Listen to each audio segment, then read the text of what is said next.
Hi friends, welcome to true travels and logs.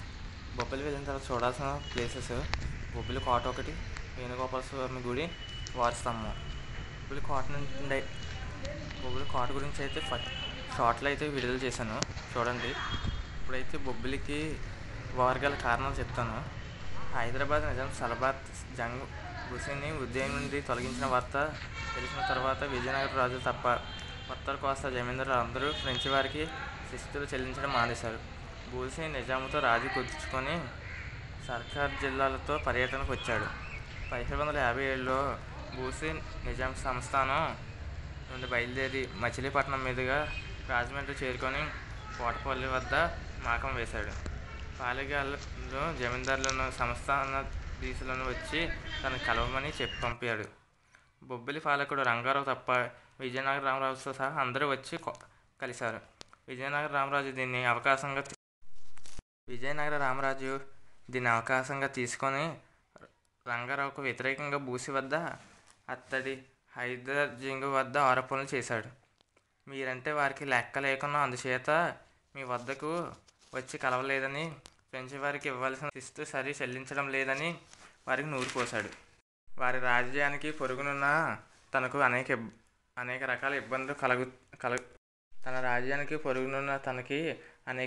రకాల ఇబ్బందులు కలుగజేస్తున్నారని వారిని బొబ్బిలి నుండి వెళ్ళగొట్టి దీన్ని బూసికి చెప్పాడు. దాంతో బూసి బొబ్బిలి వదిలిపెట్టి పోవాలని రంగారావును ఆదేశించాడు. బొబ్బిలి స్థానంలో అంతకంటే పెద్దదైన వేరే స్థలానికి పోయి రాజ్యాన్ని స్థాపించుకోవచ్చని ప్రతిపాదించాడు. రంగారావు దీన్ని అవమానంగా భావించాడు.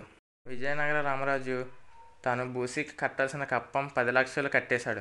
అంతేకాక 3 లక్షల లంచం ఇచ్చి హైపర్ జింగుకు ఇచ్చి బూసిని బొబ్బిలిపై మనసు విరిచేందుకు సహకరించమని చెప్పాడు. హైదర్ జింగు దానికి అంగీకరించాడు. బొబ్బిలి యుద్ధానికి కారణం అండి. నెక్స్ట్ వేణుగోపాల స్వామి గుడి గురించి చెప్పుకుందాం. ఈ ఆలయం అయితే బొబ్బిలి కోటకు దగ్గరలో ఉంది. వేణుగోపాల స్వామిని బొబ్బిలి రాజులు కులదైవంగా పూజించేవారు.